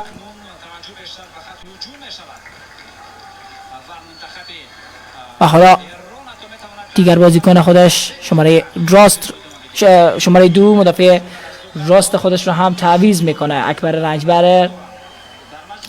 حالا 1 دقیقه وقت نوشیدن آب داده میشه به بازیکنان دو تیم تا استراحتی بکنند، آبی بنوشند و به صحبت‌های کادر فنی گوش بدن.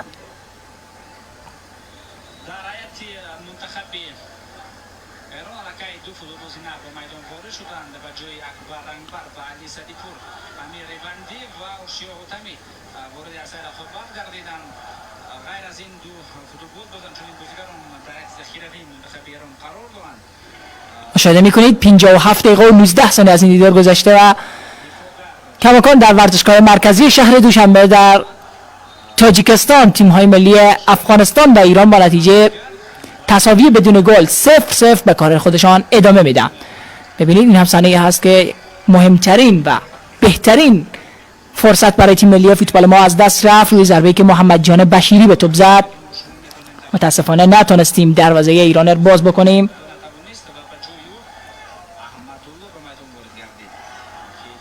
حسین عبدی صحبت میکنه با اکبر رنجبر که این بازیکن رو از بازی بیرون کشیده. آقای عبدی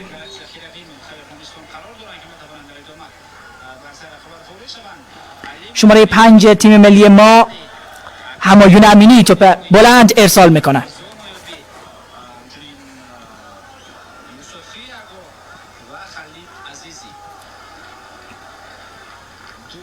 ضربه سر از سوی بازیکنان تیم ملی ما زده نشد.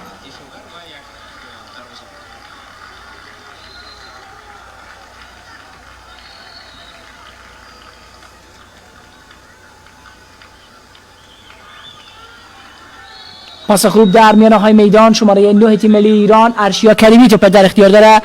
شماره 9 این تیم ارشیا کریمی هست و بازیکنی که به تازگی وارد میدان شد ارشیا حاتمی هست، شماره 14. حرکت کوشکی که توسط علی زاهدی متوقف شده. این بازیکن پاس به مقصد رسانده. زاهدی پاس رو به جلو بار دیگر با ترجیح میدن رو به عقب کار بکنن. شماره 8 تیم ملی ما حالا توپ در اختیار داره رامین امیری. حالا برای محمد جان بشیری فرصت برای شوت زنی بازیکنان ملی پوش ما. تسلط پای پشت سر هم و خطایی که روی بازیکنان ما اعلام نشد. علی زاهدی یک هافبک دفاعی تمام عیار بوده برای تیم ملی ما در این دیدار.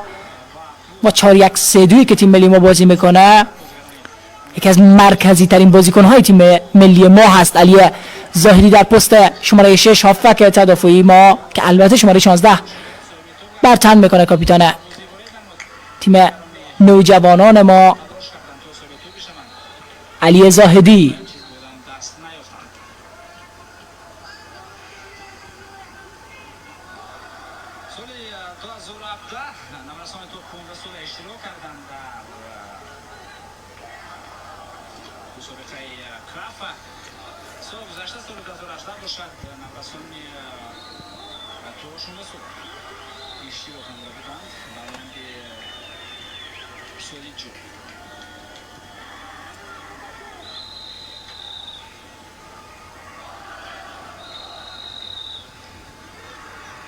در میانه میدان سفید پوشان ایران توپ در اختیار دارند. فردین بحری به سمت راست برای حاتمی. ارشیا حاتمی تکلیک بازیکن ما میزنه و اجازه کار نمیدیم. علی شفا علیزاده این تکلر زد. مدافع چپ ما شماره 2 اینم شماره 5 ما هست همایون امینی.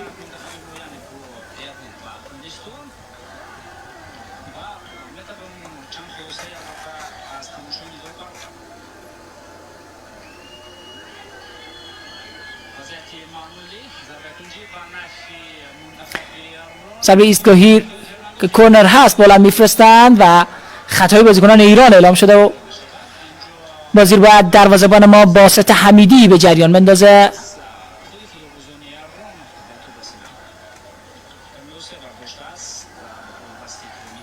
ببینید ارسال خوبی که انجام شد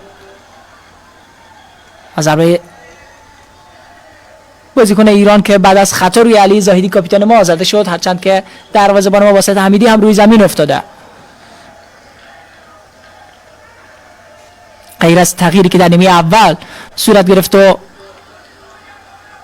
احمد الکوزی وارد میدان شد و جای فرید محمدی گرفت، تغییر خاص دیگری در نیمه دوم شاهد نبودیم در تیم ملی فوتبال زیر 16 ساله های کشور ما. پرچم سرنگ و زیبای که تیم ملی کشور ما به اهتزاز در آمده در ورزشگاه مرکزی شهر دوشنبه در تاجیکستان. امیدواریم که بعد از این دیدار با نتیجه خوبی که انشاءالله میگیریم برابر ایران در روز ملی پرچم ما یک افتخار مهم در فوتبال کسب بشه برای ما و در رقابت‌های رده سنی 16 سال موفق به کسب پیروزی بشیم برابر تیم ملی جمهوری اسلامی ایران، یکی از رقبای همیشگی ما در همه موارد. و چه رقابتی بهتر از بازی فوتبال.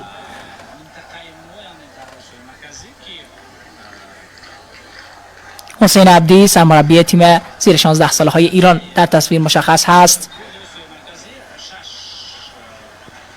بلند بازی آغاز میکنن بازیکنان ما، کنترل خوب سبک بازی ما بد نیست و خوب بازی میکنیم در مقایسه با ایران که رنکینگ یک فیفا هست. ببینید نه تنها چیزی کم نداریم بلکه گاهی اوقات یک سرگردن بالاتر هم بازی میکنیم نسبت به سفید پوشان ایرانی. میسل دور و باز هم خطایی که اعلام شده روی بازیکنان ایران، این بار روی شماره 11 این خطا صورت گرفته روی یادگار رستمی. تسلط عالی از روی بازیکنان ایران، سجاد خادمی و توپی که بازیکنان نو میگیرن. توپ میفرسته مجتبی امیری برای احمد زکریا حسینی که این بار به توپ نرسید و وحیدالله واحدی هم نزدیک بود که به وحیدالله واحدی برخورد بکنه.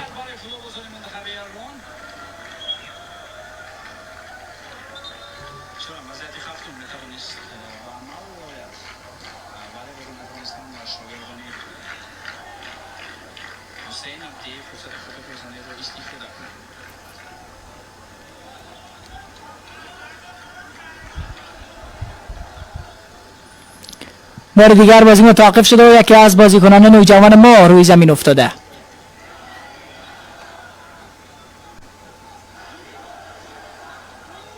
این چهره شماره 6 ما مهدی ابراهیمی احساس ناراحتی میکنه. امیدواریم که بتونه بازی ادامه بده. مهدی ابراهیمی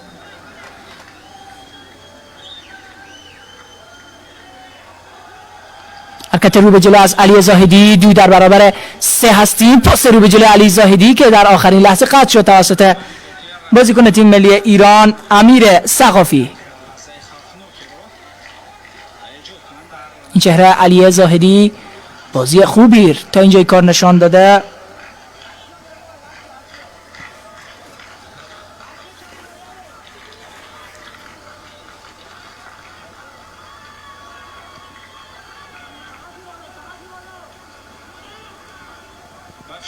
باز هم توپر بلند میفرستن.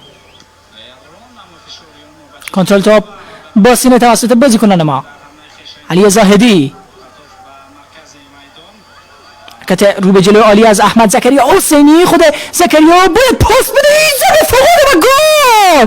گل برای تیم ملی فوتبال افغانستان 1 ایران 0. یک گل فوق‌العاده، یک گل به سبک بازی‌های اروپایی. افغانستان از ایران پیش میفته. 66مین دقیقه احمد زکریا حسینی اولین گل این دیدار به ثمر میرسونه و افغانستان در آستانه صدرنشینی رقابت‌های مسابقات قهرمانی زیر 16 ساله های مرکز آسیا قرار میگیره. این هم خوشحالیه هواداران تیم ملی ما که در ورزشگاه شهر دوشنبه حاضر هستند و تشویق میکنن. این هم سجده شکر بچه های ما که تا اینجا بهترین عملکرد ممکن داشتن. بهترین تیم رنکینگ AFC یعنی ایران ارتا به اینجای کار 1-0 شکست دادیم و این است غیرت افغانستانی. یک ضربه فوق‌العاده به دور از دستان آریا حسینفر. این ضربه زده شد توسط احمد زکریا حسینی و یک گل فوق‌العاده برای سرخ پوشان شیران خراسان به دست آمد. بار دیگر ببینید هر چند بار که این گل زیبا مشاهده کنیم کم است و بار دیگر قابلیت بازبینی این گل خواهد بود. خالد روحانی وارد میدان میشه به جای سجاد خاتمی در خط میانی تیم ملی ایران میگیره تا کمربند خط میانی ایران محکم‌تر بشه و در ادامه ایران فرصت زدن گل مساوی به ما داشته باشه. این ضربه از راه دور بازیکنان ایران. حالا با این سه امتیاز تیم ملی افغانستان، تیم ملی فوتبال کشور ما در رده زیر 16 سال در رده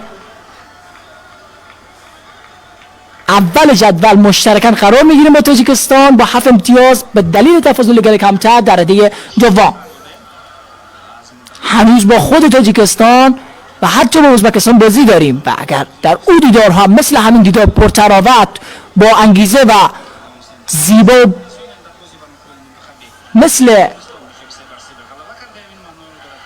این بازی بکنیم مطمئن باشید که قهرمانی در این رقابت دور از دستش نخواهد بود، چون افغانستان فعلا بهترین تیم مسابقات ایران رو شکست داده، بهترین تیم کل آسیا رو شکست داده و این یعنی اینکه افغانستان در رده سنی زیر 16 سال یکی از تیم‌های برتر قاره آسیا است.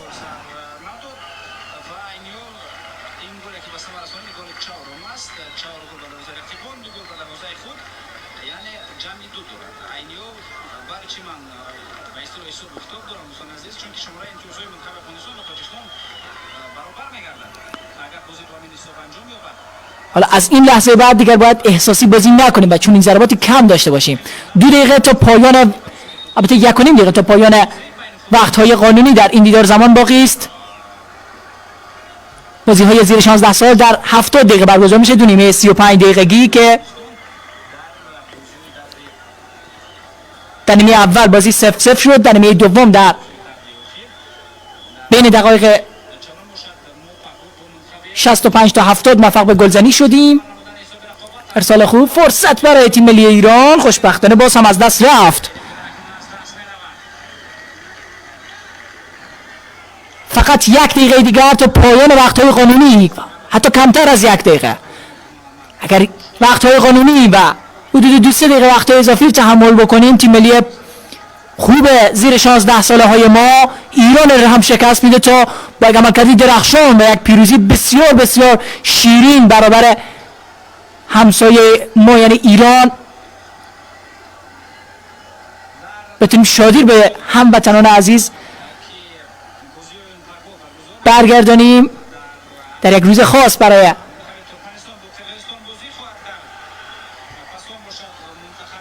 افغانستان و پرتاباتی که برای ما به دست آمده. چیزی دیگری تا پایان این دیدار نمانده. 4 دقیقه وقت اضافه برای نیمه دوم اعلام شده. فقط 4 دقیقه دیگر تا پیروزی افغانستان برابر ایران زمان باقی است و این یعنی افغانستان بر قله فوتبال آسیا در رده نوجوانان یا زیر 16 سال خواهد ایستاد. البته هنوز چیزی مشخص نیست، هنوز نه کامل ایران رو بردیم و نه هم در رقابت‌های کافا افتخار خاصی کسب کردیم. فقط عملکرد جذاب ما در این بازی باعث شده که چون این لقب‌هایی به تیم ملی شایسته خود بدیم.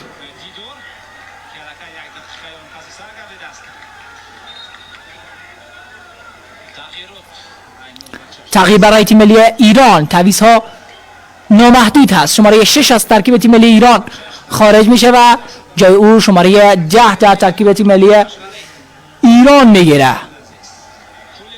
از همین حالا هم وارد درگیری ها میشه. شماره 6 فردین بحری از بازی بیرون رفت و آریا اصغری وارد میدان شد. تیم ملی ما تغییرات خاصی هم نداشت.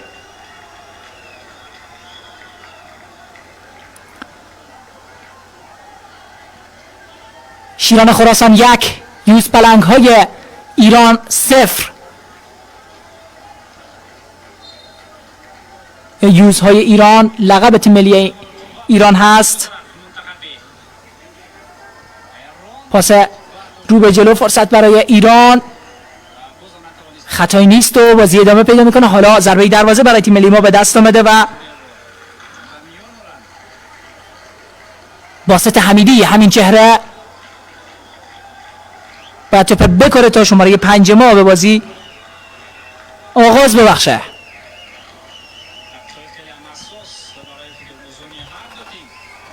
اشتباه خطرناک در بین بازیکنان ما، فرصت خطرناکی هست. آریا اصغری، خود اصغری پاوز میکنه، بسیار قد و قامت عالی داره.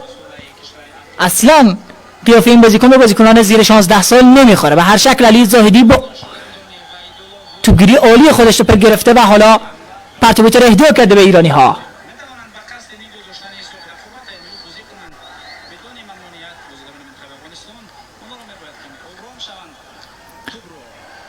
حالا توپر بازیکنان ما در اختیار دارن. فرصت داریم که روی یک ضد حمله دوباره شانس خود رو امتحان میکنیم. از راه دور این بار دیگه زکریا حسینی ضربه خودش زد که حاصلی به همراه نداشت برای سرخ پوشان ما. گل ما توسط احمد زکریا حسینی شماره 10 تیم ملی ما زده شد.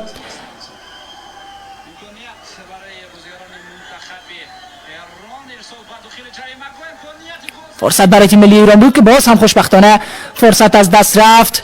مسابقات قهرمانی زیر 16 ساله های مرکز آسیا شما به صورت زنده و مستقیم از شبکه تلویزیونی جهانی فبیاد و همچنین از صفحه رسمی این شبکه در فیسبوک از شهر دوشنبه کشور تاجیکستان از ورزشگاه مرکزی این شهر بیننده هستید. افغانستان با نتیجه 1-0 ایران مدعیر شکست داده و با این نتیجه و با دلیل تفاضل گل کمتر نسبت به تاجیکستان در رده دوم جدول قرار میگیریم. در ادامه با تاجیکستان و ازبکستان هم بازی داریم و شانس صدرنشینی و قهرمانی در این رقابت‌ها هم برای جوانان شایسته ما هست.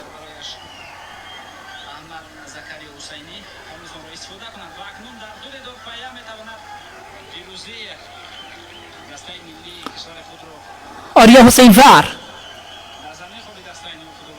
یکی از بازیکنان ما روی زمین افتاده و بعد بازی جوان مردانه را انجام بدن ایرانی ها، مثل اینکه بر علاوه بازی دارن اخلاق هم میبازن. فرصت برای ایران، امیدواریم که گل نشه این ضربه که میزنن و آفساید. بله خوشبختانه آفساید بازیکنان ایران اعلام شد و در آستانه پیروزی در این دیدار قرار داریم.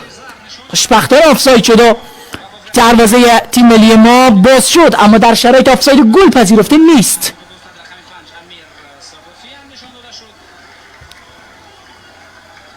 امیر ثقافی کارت زرد دریافت کرد بعد از اینکه ویسل یا سوت داور به صدا درآمد ضربه خودش زد و به همین دلیل کارت زرد را از داور دریافت کرد.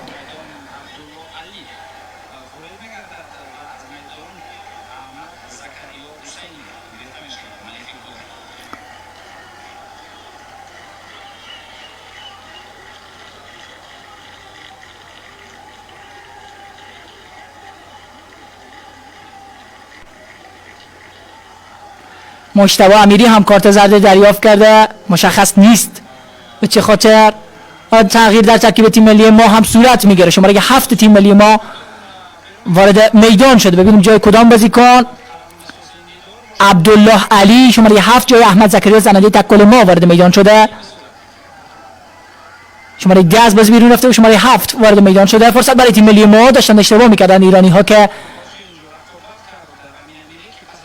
حسین‌فر توپ گرفته. ارسال بلند این بازیکن و خطا روی بازیکنان ما. دو بازیکن رفتن و خطا انجام دادن روی شیر شماره 9 تیم ملی ما. ارشیا البته مجتبی امیری که لحظاتی پیش هم کارت زرد دریافت کرد. این هم بیسال پایان بازی و پیروزی 1-0 افغانستان برابر تیم ملی ایران. تیم ملی زیر 16 ساله های ما در یک روز دراماتیک موفق شد که ایران را شکست بده در رقابت های مسابقات قهرمانی زیر 16 ساله مرکز آسیا کافا.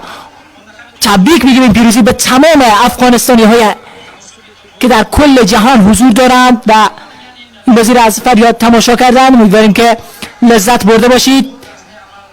یک لحظه غرورآمیز در ورزش کشور به وجود آمده و پرچم سرنگ کشور ما در روز مختص به پرچم ما به اهتزاز در میآید.